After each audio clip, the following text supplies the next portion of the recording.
خلیل صاحب.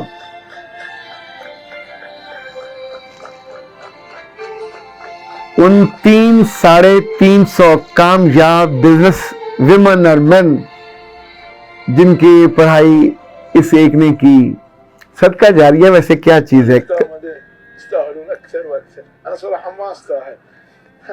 یعنی اس کی آواز بھی اس وقت بھرائی ہوئی ہے, اللہ سے شکر کر رہا ہے کہ تم نے میرا اکرام اتنا کرایا.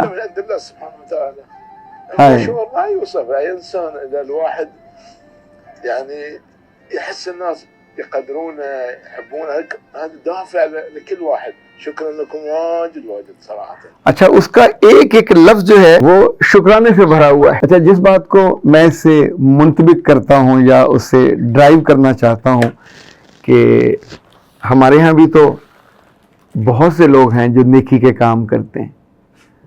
اچھا, کچھ اس میں سے ہمیشہ پیچھے رہتے ہیں, کچھ شرمندگی محسوس کرتے ہیں اور انہیں آگے آتے ہوئے وہ نہیں چاہتے ان کی تعریف ہو, وہ نہیں چاہتے ان کی تحسین ہو, پر جن پہ آپ نے کرم کیا ہوتا ہے اگر ان کے دل کریٹو ہوں, ان کے دل کنسٹرکٹیو ہوں, اور وہ اس نیک دل آدمی کو یہ نہ سمجھے کہ جی وہ مجبور تھا. لوگ مجبوری میں مدد کوئی نہیں کرتے.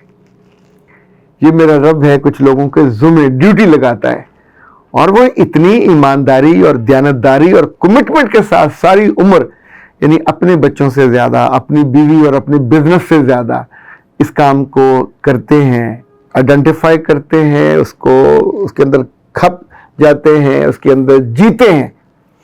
پاکستان میں جیسے الخدمت والے ہیں, ان کے پاس اس وقت 10,000 بچہ ہے جن کی جو orphan بچے ہیں جن کی خدمت کرتے ہیں, 2,500-3 ہزار پر بچے کو ان کی والدہ کو دیتے ہیں.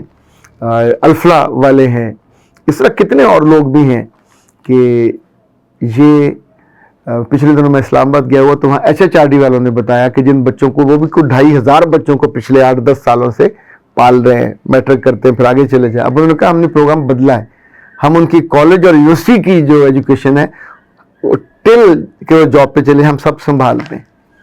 مجھے زیارت کوئٹہ جانے کا موقع ملا, وہاں جو ہجرا کالج اور اسکول ہے وہاں بھی بہت سارے orphan بچے ہیں جن کو کوئی, یعنی جن کی کل تنخواہیں یا آمدنی گھر والوں کی 2,000-2,500 میکسیمم, ان کو وہ مہینے کا 10 سے 15-20 ہزار ان پہ خرچ اٹھتا ہے. تو اللہ کی مرضی کے بنا تو یہ نہیں ہوتا, وہ لوگوں کو چنتا ہے اور پھر ان کو کسی ایسے نیک دل نیک روح کے حوالے کرتا ہے. وہ نیک دل اور نیک روح آپ بھی تو ہو سکتے ہیں. اور آس پاس مجھے تو ایک اور بات سمجھ آئی جو ایک صاحب دل آدمی نے کہی تھی کہ اگر کچھ لوگوں کو اپنے بچوں کی خیریت, عزت, برتری, بلندی اور اللہ کے ہاں ان کے درجات چاہیے ہوں تو پھر وہ ایسے بے بس بچوں پہ فوکس کریں جن کا کوئی نہیں ہوتا. اپنے وسائل کے مطابق انسان کرتا ہے. کل پرسوں کسی نے کہا کہ اس کو کسی ہیئرنگ ایڈ کے لیے, کسی مستحق کے لیے چاہیے, تو جن صاحب نے 32,000 کا تھا, جن صاحب نے ہاں کی, مظاہر ایک ملازم پیشہ آدمی ہے, پر رب نے اس کے اجر, پیسے اس کے پورے ہو جائیں گے, آ جائیں گے پیسے, کہیں نہیں جاتے.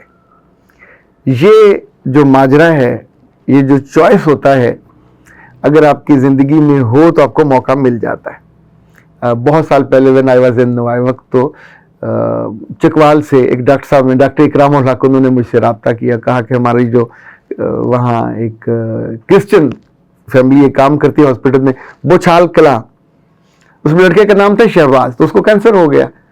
تو دیور آنے بہت سارا انہوں نے علاج کرایا, نہیں ہو رہا تھا, تو پھر وہ فیملی ہاسپٹل پنڈی میں ایڈمٹ تھے. جب انہوں نے مجھ سے خط لکھا, خط میں نے پڑھا, اب ظاہر میں بھی اس معاملے میں بے بس تھا, نہ تو میں ان کو جانتا تھا نہ بچے کو جانتا تھا, لیکن ایک سامنے کیس آیا ہوا, ایک سرکاری افسر ہے اور بڑی اس نے محبت سے صفحے لکھ کے بھیجے.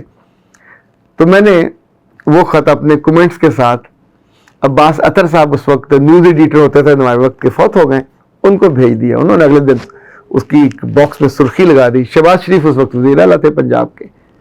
تو مجھے یاد ہے صبح میں نہا دھو کے بھی کپڑے بدل رہا تھا, جب پہلا فون آیا, کوئی منشا صاحب تھے, ان کے سیکٹری, بعد میں MP بنے سیالکوٹ سے. انہوں نے کہا کہ جی مجھے میاں صاحب نے کہا اس بچے کا مسئلہ حل کرو, بچہ کہاں ہے؟ تو میں نے کہا کہ یہ فیصلہ وہاں راولپنڈی میں. تو انہوں نے کہا جی میں آپ کو رپورٹ کرتا ہوں. اور کچھ دیر کے بعد ان کا بندہ وہاں پہنچ کے وہ جو جتنے 2-2.5 لاکھ کا خرچ تھا اس ہاسپٹل کے سپرنٹینڈنٹ سے مل کے پیسے ان کے اکاؤنٹ میں شفٹ ہو گئے. اچھا دوسرا جو فون آیا فیصل آباد سے، غالباً یہ 17 گروپ والے تھے، ان میں سے کوئی صاحب تھے کہ جی کتنے پیسے چاہیے. اچھا اسی طور پہ بعد میں جتنے لوگوں کے آتے رہے پھر ان کو میں نے بتایا کہ بچے کا مسئلہ حل ہو گیا. اللہ نے اس بچے کو آرام بھی دے دیا، یعنی اس اٹیک سے وہ بچ گئے، ورنہ کینسر سے زیادہ دقت ہوتی ہے. پھر کافی وہ زندہ رہا، لیکن اس کے بعد پھر دوبارہ بیمار ہوا. لیکن یہ جب وہ فوت ہوا تو پھر مجھے انہوں نے بلایا وہاں چکوال بوچھال کلا میں گیا. ڈاکٹر اکرام الحق صاحب، ان کی اہلیہ سے میری دوستی اور محبت صرف اس چیریٹی کی وجہ سے آج تک قائم ہے. ایک خاندانی ہماری ہو گئی کہ ایک بندہ جو اپنے جاب سے ہٹ کے دوسروں کو ہیلپ آؤٹ کرنے کے لیے، اور پھر انہوں نے اس کے لیے پروگرام کیا، اس کو ریکگنائز کیا، ان سارے لوگوں کو بلایا جنہوں نے اس کی ہیلپ کی تھی، اس کے والدین کو بھی بلایا.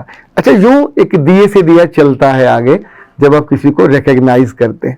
خلیل صاحب کو ان کے شاگردوں نے یا ان کو یہ چونکہ ان کی کفالت کرتے تھے اور انہوں نے ان کی محبت کو اس وقت یاد رکھا جب یہ سب سٹیبل ہو گئے، اور کوئی بندہ یہ بتانے پہ تیار نہیں ہوتا کہ میں بھی کبھی غریب رہا. لیکن جو غربت ہے یہ آزمائش ہوتی ہے، اور جب پھر آپ کو دولت ملتی ہے تو پھر آپ کو احسان مند ہونا چاہیے، احسان کرنے والا بھی ہونا چاہیے، اور اس آدمی جیسا رول ماڈل بننا چاہیے جس نے اپنے رب کو راضی کرنے کے لیے خود اپنی زندگی میں سے ایک بہت میجر حصہ آپ پہ خرچ کیا ہوتا ہے. اس وقت پھر انسان کو چھوٹے دل والا بن کے یہ نہیں سوچنا چاہیے کہ میں زندگی میں کبھی غریب تھا تو اب میں غربت کی طرف نہیں دیکھوں گا، اور آگے سے آگے بڑھتا. تو پھر جو حرص ہے اور ہوس ہے روپے پیسے کی لسٹ وہ انسان کے اندر بڑھتی جاتی ہے.